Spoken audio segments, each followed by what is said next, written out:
Assalamu alaikum warahmatullahi ta'ala barakatuh. Barkanku da dawowa HausaSploit, sunana Abbaloloki. Wannan ne darasinmu na biyu a game da darasinmu na Nmap. So ana darasin step by step zamu koya muku yadda za ku yi downloading da install din Nmap, okay? Mu tafi cikin bidiyon. Assalamu alaikum warahmatullahi wabarakatuh.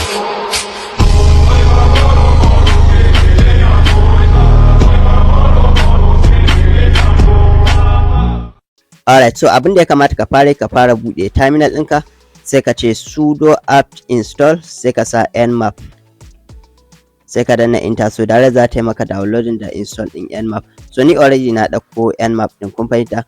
So akwai kala ce nmap ɗin, na san kowa san yace ake downloading ɗin wani nmap ɗin, yana ganin ba matsala, ba sai ya kalli wannan bidiyon ba, zai iya saita komai da komai haka da sauransu. So but akwai wani problem wanda ba ku sani ba. Ita wannan nmap din ba duka tools take fitowa da su ba na nmap din. Kun san nmap a cikin ta akwai tools daban-daban, ko mu ce script daban-daban. Kun fahimta? Akwai script din da zai baka damar da zaka yi brute forcing din website. Akwai script din da zai baka damar da zaka gano cross-site scripting vulnerabilities haka, da kuma SQL injection da dai sauran abubuwa haka, kun fahimta. So script ne akan shi, ko in ce tools ne akan shi kala-kala. Shi yasa muke kiransu da framework. Kun fahimta, sun kunshi tools ko kuma script daban-daban haka akan su. Alright, idan kana aiki da Termux zaka ce pkg install, sai ka sa nmap, sai ka danna enter. Kun fahimta, da za ta dauko maka su. Ko kuma in kana so kana aiki da Ubuntu baka ganta ba, so zaka iya cewa snap, sai ka ce search, sai ka sa nmap, sai ka danna enter. So za ta nuna maka idan akwai nmap.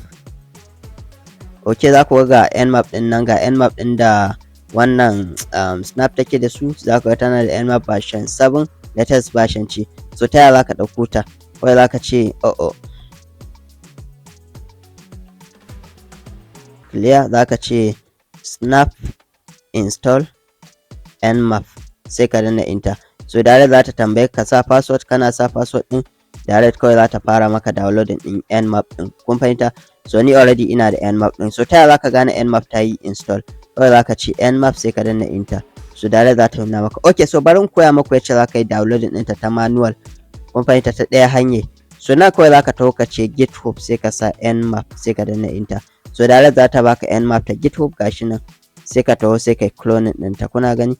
So nan za ka taho ka ce git clone, sai kai paste ɗinta, sai ka danna enter. So kana yin cloning ɗinta za ka shigo cikin folder nmap ɗin. Kun fahimta, bar ka gani in danna enter. So za ka gashi nan ta fara downloading. So idan ka bata ta gama downloading, za ka ce cd, sai ka shigo cikin folder nmap ɗin. Kun fahimta? So da zarar ka danna enter ka shigo cikin folder nmap ɗin, sai ka taho kai paste ɗin wannan command ɗin, gashi nan. Kun fahimta? So kun ga command ɗin nan, sai ka danna enter. So direct za ta saita maka nmap ɗin, ta yi maka install da komai da komai. Kawai sai dai ka ce nmap, direct ta yi running. Okay, so haka ake downloading ɗinta ta manual da ta kuma auto. Okay, so ina fatan kun fahimta. Ta manual ɗin ya fi, saboda za ku ga ta fito da package daban-daban. Kun fahimta? Ga su nan protocols, ga su nan waye, za ku ga ta fito da duk wasu abubuwa da kuke bukata. Amma ita waccan kawai tana ɗan fitowa da wasu tools. Za ku ga wannan akwai FTP, akwai abubuwa dai daban-daban. Kun fahimta? Ita complete take fitowa da package da duka komai da komai. Nan duk wasu bala'in suna nan. Ita kuma waccan an rarrage masu wasu tools ɗin. Kun fahimta, saboda dokoki na America da waye dai wanda suka saka. Kun fahimta? So za ku ga wannan tana fitowa da duk script. In ka yanzu misali ka taba setting script, za ku ga duk abubuwan da ta fito da su haka da sauransu. Kun fahimta, ga script ɗin da ke kansu nan. Za ku ga komai da komai da kuke bukata. So ta nan ɗin tafi ta manual ɗin. So ku zo ku install ɗinta ta manual ɗin, sai ya fi akan waccan ta auto haka da sauransu.